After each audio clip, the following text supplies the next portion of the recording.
Anonymous expondo dados de membros do alto escalão do governo do Brasil e de seus familiares.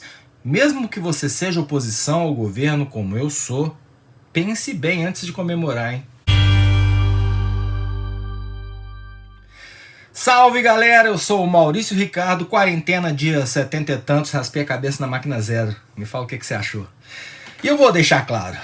Quando um hacker vaza crimes de figurões ou irregularidades que a gente dificilmente conheceria de outra forma que não um vazamento ilegal, eu não chego exatamente a ficar consternado, chateado. Os bandidos que atuam na esfera pública têm recursos e desonestidade o suficiente para encobrir seus crimes das formas mais criativas e covardes. Corrupção é um crime hediondo para mim. É o imposto que a gente paga para melhorar as condições de vida da coletividade indo para o bolso de vagabundo. Mas mesmo assim, mesmo quando os hackers agem a favor do povo, como Robin Hoods da era digital, há que se fazer uma distinção bem clara entre a figura pública deles e a pessoal. Vamos dar um exemplo recente, a Vaza Jato. O que estava em foco ali não era a vida sexual do Moro e nem do Dallagnol. O que as reportagens mostraram tinha a ver com sentenças, com delações premiadas, com palestras remuneradas, temas de interesse público. O mesmo a gente pode falar dos vazamentos do ex-agente da agência dos Estados Unidos, NSA, Edward Snowden. Ele viu o governo fazendo coisa errada e expôs para o mundo. O WikiLeaks fez isso também.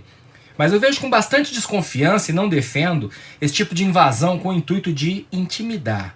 Pior ainda se envolver familiares. Ninguém tem culpa de ser filho de um político de conduta condenável, só para dar um exemplo, a não ser que ele próprio se torne um político de conduta condenável.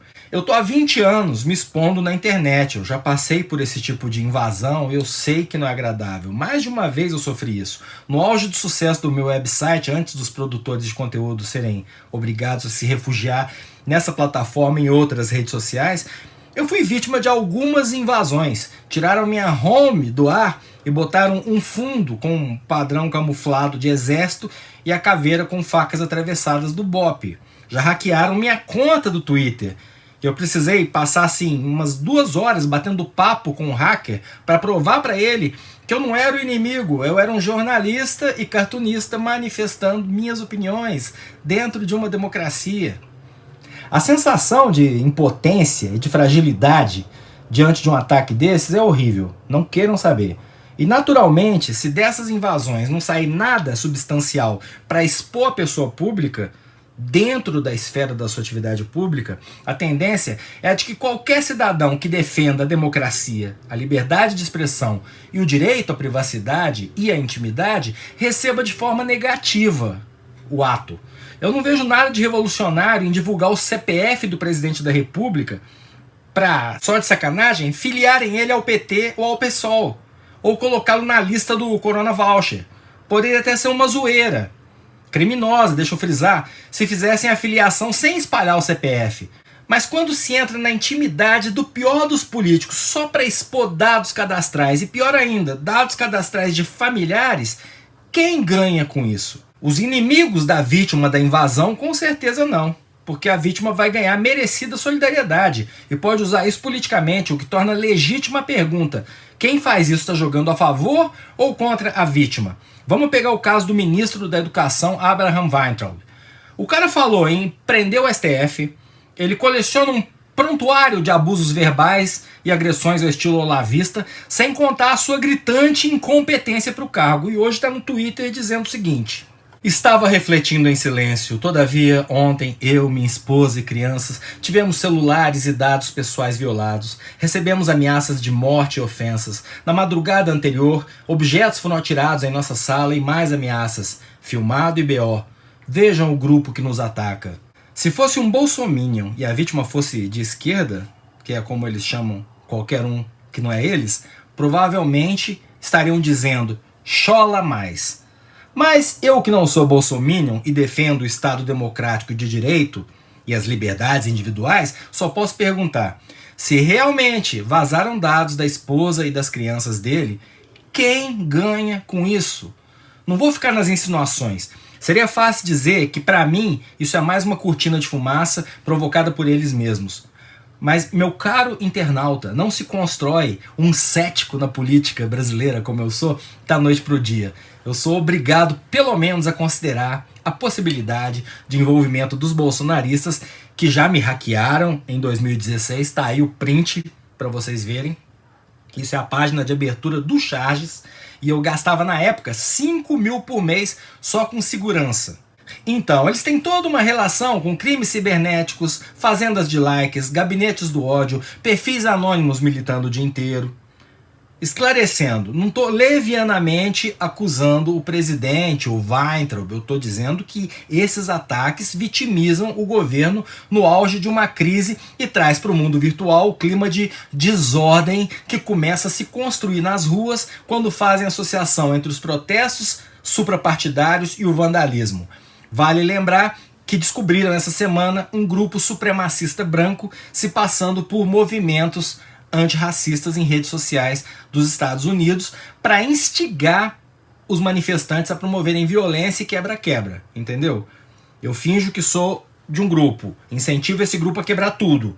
O movimento cresce, vandalismo em todo o país. Pronto, tá aí a justificativa para uma intervenção. Eu não estou falando de movimento orquestrado. Basta um idiota entender que um ato desses de invasão de privacidade ajuda o Bolsonaro para a invasão acontecer sem sequer o conhecimento dele. É uma teoria.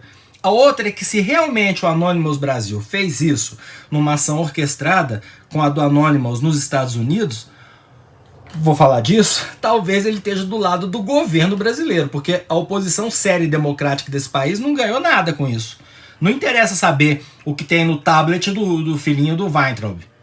Aliás, não interessaria a ninguém que é sério, nem em revelações bombásticas sobre a vida íntima da Damares, por exemplo. A gente já viu, por hackeamento ou até trairagem, coisas mais relevantes. Sinceramente, CPF não interessa. O que interessa, por exemplo, são documentos como os prints da Carla Zambelli negociando com o Moro em nome do presidente. Interessam os absurdos ditos na reunião ministerial e que passaram batido para a maioria do povo brasileiro. Interessariam muito documentos comprovando uma ligação do Queiroz com o Flávio e o Jair, como foram também de interesse público, para não falar só desse governo, o Brasil não nasceu em 2018, os vazamentos do Joesley Batista, a conversa com o Aécio pedindo dinheiro descaradamente para ele, lembra? O lance do apartamento? O Temer mandando manter a mesadinha pro Cunha, a lista da Odebrecht, que tem o topo da cadeia alimentar de quase todos os grandes partidos brasileiros. Eu sei que o Anonymous é uma rede, trabalha em células, não é um grupo com um líder supremo. Eles próprios gostam de se descrever como uma espécie de hidra de muitas cabeças. Então é difícil até saber se as ações lá nos Estados Unidos têm relação com as daqui. Mas lá teria vazado uma suposta ação judicial em forma de PDF envolvendo o Trump num caso horrível, um negócio seríssimo. Que a imprensa lá está tratando com a maior sobriedade, porque a fonte não é confiável, mesmo tendo algo que se parece muito com um documento. Agora aqui a gente tem insinuações, e replicar insinuações é até irresponsável. Mais uma vez fico alerta, é nessa hora que a gente vê a importância da imprensa séria. O Anonymous Brasil sugere que se investigue tal coisa relacionada ao Bolsonaro. Investigar faz parte, mas o simples fato de sugerir publicamente uma investigação dá a entender que pode existir um crime e pode ser uma mera invenção com objetivos políticos. A mamadeira de piroca, entendeu? Aí eu vejo, para mim de forma absurdamente incoerente, um monte de gente em rede social que renega todas as evidências jurídicas contra seu político de estimação, escolha um, divulgando essas insinuações anônimas como se já fossem fato. Calma aí, tá mal contada essa história toda. Eu não compro, eu não espalho, e acho que até que apareçam documentos ou testemunhos assumindo ou frutos de investigação de órgãos competentes, espalhar isso é uma grande irresponsabilidade. E para quem está fazendo de forma seletiva, então, uma grande hipocrisia. Eu sou o Maurício Ricardo, obrigado pela sua audiência, obrigado, profissional de saúde, você já está careca de saber, porque eu falo todo dia, o quanto eu sei que você é importante pra gente, obrigado a você que está trabalhando para manter as atividades essenciais, e se você puder, ainda não chegamos no pico da pandemia no Brasil, se você puder, fique em casa.